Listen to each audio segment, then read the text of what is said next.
questão, nós temos tempo para uma, duas questões. Eu sou o Gustavo, sou servidor no município de Jaboticabal, trabalho com contabilidade e planejamento lá. E uma dúvida, professor, é sobre o banco de projetos de investimentos. Achei uma ideia muito interessante. E esse projeto de lei, ele vem tratando a instituição de metodologias, normas e procedimentos para o ente revise ou crie esse banco, né? Tem algum critério de priorização desses projetos? Ou isso ficaria a cargo do controle social mesmo, como você mesmo comentou, da população cobrar determinado vereador? Só falando também que eu não concordo muito com a exclusão dos municípios e dos estados desse banco de projetos. Não a inclusão na LOA, a obrigatoriedade deles existir na inclusão na LOA, mas pelo fato de existir esse banco. Acho muito importante, porque os projetos municipais, principalmente de investimentos, é o que acabam atingindo a gente mais forte, né? Uma escola não foi construída por causa de uma praça. É algo bem político isso. E a questão, incluindo na priorização, a questão de uma limitação, de repente por área, projetos não atendidos, não poder incluir mais projetos se isso não for atendido. Algo nesse sentido. Obrigado. Muito boa a sua pergunta, Gustavo. Eu sempre gosto de citar um momento que uma das ocasiões que eu estive em Angola. A gente tem reuniões lá com o ministro da Fazenda, Finanças, Planejamento, não sei o que, tal, e nós marcamos uma reunião com o diretor da Odebrecht, lá, que é a maior empreiteira em Angola, pelo menos era, né, até alguns anos atrás. E aí nós estamos lá reunidos com o cara e tal, e ele viu que eu era brasileiro, evidentemente, né, e tinha colegas na minha missão de outros países. Aí ele virou assim no meio da reunião e falou, não, porque você sabe, né, que os dois piores países do mundo em termos de elaboração de projetos é Angola e Brasil. E ele falava com conhecimento de causa, porque era o diretor, um cara que já tinha andado na América Latina toda, já tinha frequentado muitos lugares. E ele falava assim, aí ele falou assim, no Brasil a gente não aprova projeto, no Brasil a gente aprova ideia. O cara tem uma ideia lá de fazer uma determinada obra, aí ele chega, faz a licitação daquela ideia dele, e ninguém sabe direito como é que vai ser feito, muitas vezes a obra não tem nem o projeto básico, quase nunca tem um projeto executivo, então é tudo feito nas coxas, aí aprova lá aquela ideia, licita a ideia, a empresa joga o preço lá embaixo, porque sabe que depois vai fazer a revisão do preço do contrato e vai conseguir aumentar o valor da obra. E a nossa missão lá em Angola era justamente para desenvolver um sistema de investimento público para o país, né? Aqui na América Latina, quem está mais avançado, muito mais avançado em relação ao sistema de investimento, é o Chile. Tem 4 países no mundo que são a referência. É a Irlanda, Inglaterra, Coreia do Sul e Chile. A nossa realidade aqui é muito mais condizente com a realidade chilena, né? Então, o nosso projeto aqui de banco de projetos, a nossa ideia de banco de projetos nessa lei, ela se baseou muito no que se faz no Chile. Foi a ideia original. Só que o Chile é um estado unitário, só tem um governo lá, né? No Brasil, nós temos 3 níveis de governo, 5 mil municípios. E aí nós ficamos com essa dificuldade. Como é que vamos fazer? Porque você instituir um banco de projetos, que é um sistema informatizado, né? Não é algo simples, não é algo que os municípios pequenos... Porque o município pequeno, às vezes, a gente não imagina o recurso humano que ele tem lá é extremamente limitado. Como é que eu vou impor isso a um município pequeno? Então, na versão nossa original, eu até falei que estava errado ali na apresentação, se não me engano, nós criamos o banco, nós propusemos a criação do banco de projetos para os municípios com mais de 200 mil habitantes, aqueles 140 municípios que eu tinha falado, né? E aí nós tínhamos algumas ideias interessantes, tipo assim, se um município tal resolver pedir um financiamento para a União para fazer um projeto lá na cidade dele, esse projeto tem que entrar no banco de projetos da União ou não. Aí nós adotamos uma regra, que era a seguinte, na nossa proposta lá. Se o recurso que ele está pedindo para a União for superior a 50% do custo total do projeto, aquele projeto tem que ser incluído no banco de projetos da União, né? E aí nós tivemos várias versões, que nem eu falei para você agora, nós estamos retomando a versão de ser um pouco mais explícito ali, apesar de a gente acreditar que se eu colocar a regra só para a União, que os estados e municípios mais bem organizados, com maior capacidade, que eles viriam atrás. Mas, eventualmente, a gente pode considerar a hipótese de voltar a exigência para todo mundo que tenha mais de 200 mil. Né? Não é algo que esteja assim fora do radar, nem que esteja descartado, não. Eu acho que esse assunto vai voltar à discussão na Câmara, tenho certeza que vai voltar à discussão na Câmara, quando a gente apresentar esse tópico para o relator, nós vamos colocar esse assunto para ele, e ele, sendo o político que vai tomar a decisão, ele que vai ter a sensibilidade lá de avaliar se vale a pena estender ou não. Né? A questão da priorização é o seguinte, ela é uma etapa do processo. Então, o Banco Mundial tem um estudo muito interessante sobre sistemas de investimentos públicos. É um texto de 2014, se eu não estou enganado. Se você pesquisar na internet, dá até para achar. Nesse texto, eles definem o que eles chamam de as 8 fases do projeto. Tá? Então, que todo projeto deveria seguir essas 8 fases. É o que esses 4 países que eu mencionei fazem: Chile, Irlanda, Inglaterra e Coreia do Sul. Então, uma dessas fases tem apresentação, tem avaliação. Uma dessas fases, que é mais ou menos a 3ª ou 4ª fase, é a fase da seleção, eu já mencionei aqui. Então, vai ser alguém no órgão central decidir. Esse cara no órgão central ele vai ser obrigado a comparar um projeto da agricultura vis-à-vis um projeto do Ministério da Defesa. Aí você pode falar, mas como é que você compara a agricultura com a defesa? Não tem como comparar. Como é que eu vou decidir qual projeto é melhor naquele momento, qual é mais execuível, né? Mas aí que entra critérios de avaliação, critérios de seleção, critérios de pontuação. Eu tenho que ter toda uma definição de como que eu vou fazer essa avaliação e como que eu vou pontuar cada projeto. Né? Isso tudo não vai estar no nosso normativo, nessa lei complementar, evidentemente, mas a lei complementar está dizendo que tem que ter normativo, metodologia, normativos, né? E então isso tudo vai ser estabelecido numa regra, numa lei que virá depois. Não será uma lei complementar, será uma lei específica de cada poder executivo, criando o banco de projetos naquela referida unidade. Né? Bom, eu, ao longo da apresentação, fui fazendo mais anotações. Tem que me apresentar, né? Eu sou Roberta, eu sou doutoranda aqui do programa de contabilidade. E sou mais, acho que, como uma cidadã curiosa mesmo. Então, já trabalhei na área pública, então entendo um pouco da parte de orçamento. E aí, no decorrer da sua apresentação, eu fiz algumas anotações, mas eu acho que pelo tempo não cabe eu falar sobre todos os meus questionamentos, né? Mas alguns assim que eu acho realmente importante é que, por exemplo, você falou no começo sobre essa questão de fazer essa alteração. E se você pudesse, por exemplo, você tiraria o PPA. Quando você explicou a sua ideia, a sua proposição para a LOA, a maioria dos pontos que você fala, eu enxergo dentro do PPA. Você fala, por exemplo, de fazer uma coisa mais médio prazo. No PPA a gente tem uma ideia de médio prazo, a gente tem a ideia dos programas temáticos, a gente tem a ideia de alocação de recurso por ano, durante os 4 anos. Quando você fala na LOA, fazer isso com um espaço de tempo maior, um período de tempo maior, onde a gente pudesse ver aonde aquele governo quer estar daqui a 10 anos, por exemplo, eu já vejo um pouco de incoerência com o que você fala no começo, com relação a linkar o PPA com o plano de governo.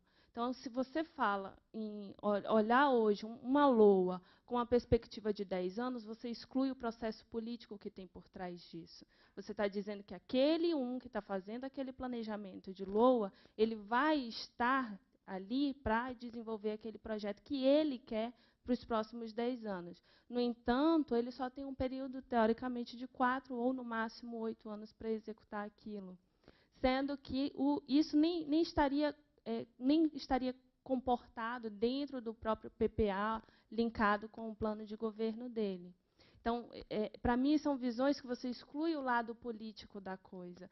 E aí, olhando toda a apresentação, eu fico com a impressão de que a gente precisaria muito mais de uma reforma política do que, de fato, de uma mudança da 4.320.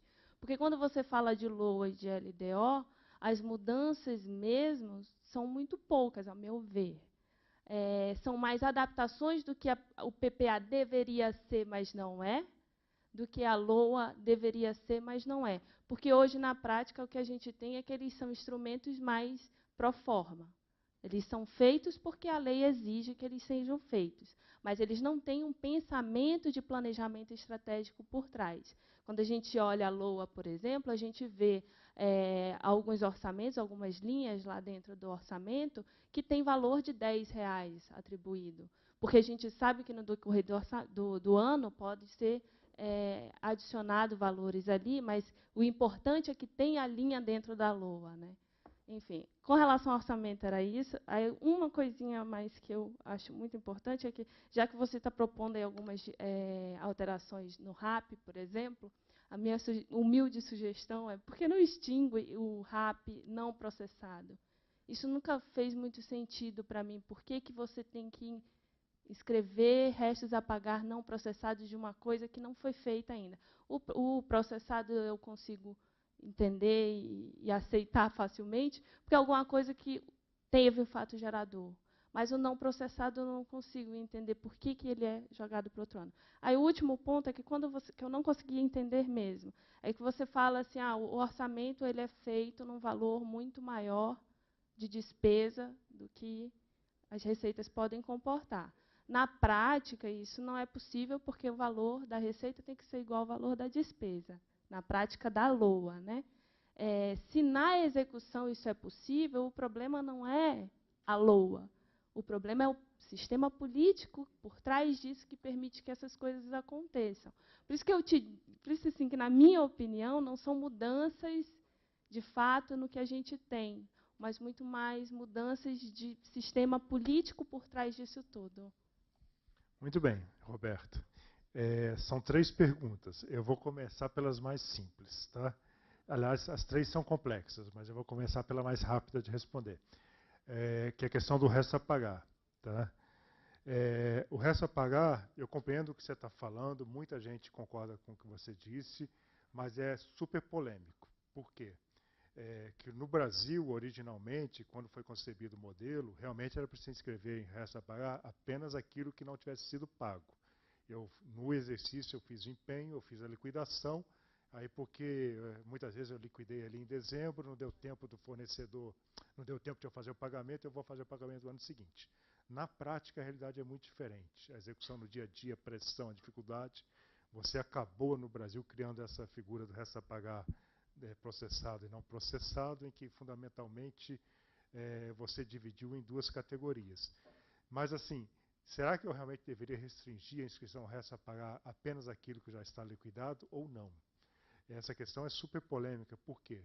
Cada país tem uma solução diferente. Na Inglaterra, eles têm um mecanismo que eles chamam de carry-over, que é um mecanismo que não só começou na Inglaterra, mas outros países adotam também, e é um mecanismo que eles vão além do resto a pagar não processado. Eles permitem você levar para o exercício financeiro não só o saldo de dotação, mas a dotação inteira, né? Então no início era meio livre, depois eles perceberam que estava dando um monte de problemas, estavam gerando créditos quase que ilimitados, aí eles começaram a restringir. Despesa recorrente só pode inscrever para o ano seguinte 5% da dotação, investimento só pode tanto, que 20%, alguma coisa assim. Mas a ideia deles, a flexibilidade lá é maior ainda. Por quê? Eles avaliaram que você ter essa divisão, porque o fim do exercício financeiro é algo fictício. Você está criando ali, você cria uma divisão no tempo que não existe na prática, né? Então, eles acharam lá na Inglaterra que é mais importante você ter flexibilidade nessa transição entre exercícios. E aí eles permitem lá você carregar uma dotação de um exercício para o outro, mesmo a dotação não utilizada, evidentemente, né? Se você já teve empenho, ela está naquele exercício. Então, se você empenhou e não pagou, você carrega. E mesmo se você não tiver empenhado, você pode carregar na Inglaterra dentro de determinados parâmetros. Então, a nossa ideia aqui no Brasil é continuar do jeito que a gente faz hoje, que você pode inscrever o que foi liquidado, e na prática você já acaba carregando o que nem liquidado foi ainda, né? Aqui no Brasil nós temos o que se chama de liquidação artificial, liquidação falsa, palavra da moda fake agora, né? Que é a liquidação que não existe na realidade, mas você faz a liquidação forçada, só para você conseguir carregar aquele gasto para o ano seguinte, né? Esse assunto a gente não está abordando realmente na lei complementar. Algumas pessoas já falaram que a gente tinha que entrar nessa definição, outras pessoas falam que isso é muito detalhe para a lei complementar, deixa isso para o normativo do Tesouro, deixa isso para outros normativos. Eu concordo mais com essa visão de que se a gente começar a querer colocar tudo na lei complementar, a gente vai entrar no excesso de detalhes. Tá? A sua terceira pergunta, que eu acho até que eu já esqueci qual era, eu ia anotar aqui. Sim. Isso aí que você falou, que você está falando dentro da ótica contábil. Tá? Orçamentariamente, nós temos hoje em dia a ótica econômica. Hoje em dia, já há muito tempo, nós temos a ótica econômica. Quando eu falo que o orçamento tem que ser equilibrado, eu não estou me referindo que o total da receita tem que ser igual ao da despesa. Eu estou me referindo que aquelas receitas que são receitas originárias, que nós chamamos de receitas primárias, decorrentes da função do Estado, que o Estado está arrecadando, elas, quando comparadas às despesas primárias, elas têm que me assegurar, têm que garantir que eu estou obtendo um resultado X. Esse resultado X, que a gente chama de resultado primário, né, pode ser deveria ser um superávit, mas no Brasil é um déficit. Esse resultado X, por regra de 3, a partir desse resultado, eu consigo saber se a minha dívida total, se ela vai crescer, se ela vai se manter estável, ou se ela vai diminuir. Então, existe um resultado que eu preciso obter caso eu queira controlar o crescimento da minha dívida. Se eu não quiser controlar o crescimento da minha dívida, eu largo mão dessas coisas todas, largo mão da responsabilidade fiscal, o meu país vai cair, vai numa direção de endividamento crescente, vai chegar um momento que, cada vez que o Tesouro for colocar um título no mercado para pagar as despesas, ele vai ter que pagar um juros mais alto, e esse processo não tem fim, vai chegar um momento que, mesmo ele pagando juros muito altos, ninguém vai querer comprar. É o que está ocorrendo agora na Venezuela, já há muitos anos, né? Quem é doido de comprar um título emitido pelo governo venezuelano? Ele pode prometer pagar juros de 200% por ano. Cara, eu sou doido, vou pôr meu dinheiro ali. Né? Então, partindo do princípio que você quer ser responsável do ponto de vista fiscal, você por regra de 3. A regra de 3 é muito simples. Quanto que a economia vai crescer, qual o juros real da sua economia. Com base nisso, aí você tem o patamar atual da sua dívida. Eu estou chamando de regra de 3, é um pouquinho mais, vamos dizer uma regra de 4. Aí você faz essa regra de 4 aí você chega no primário requerido para sustentar a minha dívida estável. Né? E hoje no Brasil nós estamos caminhando de 80 para 90, o ideal seria que o Brasil tivesse entre 40 e 50, no mínimo, no máximo, aliás. Né? Então nós estamos muito acima do que a gente deveria. Então o Brasil deveria estar trabalhando com superávit primário de 2,5% do PIB. Hoje o Brasil está fazendo 2,5% negativo. Então, quando eu falo em ajuste econômico no Brasil, eu estou falando de 5% do PIB de ajuste. É super difícil fazer isso. Ou eu aumento receitas, ou eu corto despesa, mas o efeito desse aumento e desse corte, ele tem que me gerar uma economia de 5% do PIB. Tá? Então é muito difícil. Então, quando eu falo orçamento equilibrado, é no sentido econômico, que ele está gerando o resultado que realmente... Quando eu falo assim, tem mais despesa do que cabe, é porque o que está previsto ali de gasto de despesa primária é maior do que as receitas primárias que eu estou tendo, e eu não vou conseguir atingir esse resultado que eu preciso atingir. Tá? Não é questão contábil. A questão contábil é muito fácil. Eu chego lá no orçamento, a minha despesa é 1.000, a minha receita é 600. Eu chego, não, bota aí 400 bilhões de emissão de título. Contabilmente está aqui, está 1 trilhão aqui dos dois lados. Você resolveu o problema, entre aspas. Né? O que interessa aí é a questão econômica que está por trás. Tá? A sua última questão é a questão do encadeamento do PPA com a LDO e com a LOA. Né? Realmente, essa questão do PPA ela acaba sendo um pouco polêmica, tanto que quando nós fomos discutir naquele grupo lá, que reuniu agora diversos representantes do Poder Executivo, a gente não conseguiu chegar num consenso, porque as pessoas que trabalham na área do PPA são muito arraigadas e defendem com unhas e dentes a manutenção do PPA do jeito que ele é hoje. Então, é uma resistência muito forte desse grupo de pessoas que trabalham, os técnicos da área, e porque eles só enxergam essa forma de se fazer orçamento. Eles não enxergam a forma como os países desenvolvidos fazem. Se você olhar os países da OCDE, os países da Europa, né, a maioria deles não tem nada nem parecido com o PPA. Ninguém trabalha mais com esse negócio de plano. Né? Eu, nas minhas viagens assim, para a África, eu ficava muito impressionado. Uma vez eu sentei, eu estou me alongando um pouco, mas é que vale a pena, deixa eu ver aqui, 5:12. Uma vez eu sentei com o secretário de planejamento lá de um país lá da África. Eu estava na sala dele, a estante atrás dele, cheia de livros, né, e eu ficava olhando assim, eu via plano não sei de quê, plano não sei de quê. E aí eu falei com ele assim, escuta, mas quantos planos que estão em vigor aqui no país? Aí ele começou a falar, não, porque temos o plano de longo prazo, temos a visão 2025, temos o plano de redução da pobreza, temos a erradicação da pobreza, temos o plano do milênio, temos o plano não sei de quê, plano não sei de quê. E ele todo entusiasmado, né? Aí eu falei assim, escuta, mas e esses planos todos, como é que você liga esses planos todos com o orçamento? Aí ele mexeu na cadeira dele assim, para um lado para o outro, não sabia o que falar, né? Bem, realmente é complicado e tal. Eu lembro que em 1995, eu já estava na consultoria de orçamento da Câmara, e eles pediram, um parlamentar lá pediu para a gente fazer um levantamento, para a gente comparar o PPA com o orçamento. Ele queria saber o que tinha sido feito do PPA, eu nem lembro o PPA que tinha terminado ali alguns anos antes. O que tinha sido conseguido fazer do PPA.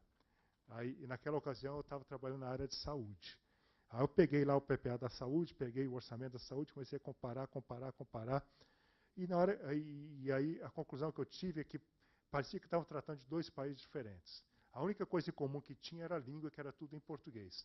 Parecia que o PPA era Portugal e o orçamento era Brasil, né? Então, aí só tinha um programa que era o mesmo no PPA e no orçamento, que era o Programa de Redução da Mortalidade Infantil.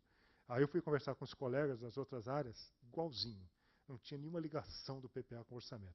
Aí em 98, eu estava no executivo, e eu falava muito disso, tal, dessa experiência, e nós acabamos resolvendo, fizemos um grupo de trabalho, ó, vamos mudar o PPA, vamos exigir que todos os programas do PPA sejam os mesmos do orçamento. Aí a União fez essa mudança em 98 para 99, e os estados e municípios, de uma hora para outra, que eles seguiam, o programa antigamente era uma lista.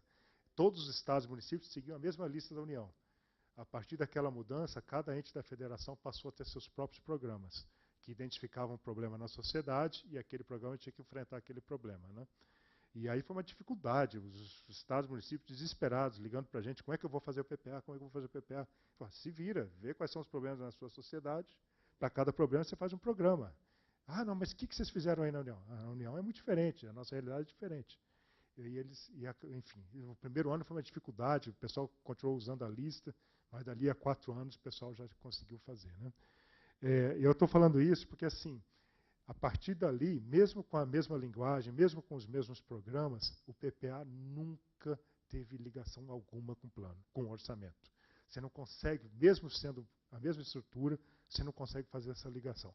Começa que a abrangência desses dois instrumentos são diferentes. O PPA, ele engloba não só recursos públicos, como também recursos do setor privado.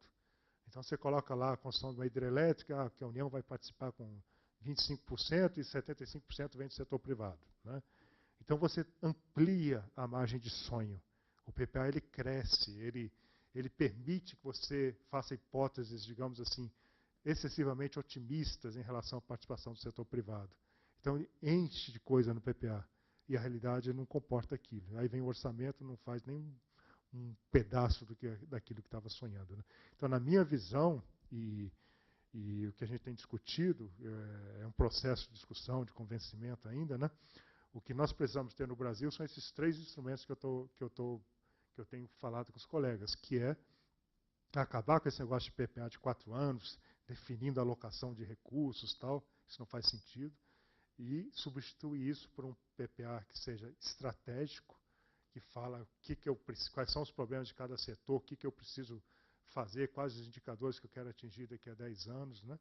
Quais os objetivos que eu quero atingir daqui a 10 anos, 12 anos, seja lá o que for. Então, isso para eu ter uma linha condutora, porque eu também não posso ter um país solto que só pensa de 4 em 4 anos. Eu preciso ter uma linha condutora, eu preciso saber onde eu quero chegar, né? Então, o PPA, nesse caráter estratégico. E, depois disso, eu teria o tal do quadro da despesa de médio prazo, que em inglês é Medium Term Expenditure Framework. Se você for na internet pesquisar esse termo em inglês, você vai ver a quantidade de informação que tem, a quantidade de coisa que tem. Então, apesar de ser um termo genérico, cada país tem um quadro de despesa de médio prazo específico, com regras diferentes, formas de fazer diferentes. Tem país que estabelece limite por ministério, tem país que estabelece limite por programa, tem país que estabelece limite por função, né? Mas o importante, apesar das diferenças de modelo, o importante é que eu decida hoje quanto que eu vou conseguir gastar daqui a 2, 3 anos. Para quando chegar o momento de eu fazer aquele orçamento lá, eu não chegar e, por causa das influências políticas que são muito fortes, eu não acabar inchando aquele orçamento excessivamente. Então, eu preciso definir antes qual é o meu teto, para eu poder chegar naquele momento lá e fazer, o que eu posso gastar é isso. Vamos discutir qual é a melhor alocação que eu consigo fazer dentro desse teto que está dado.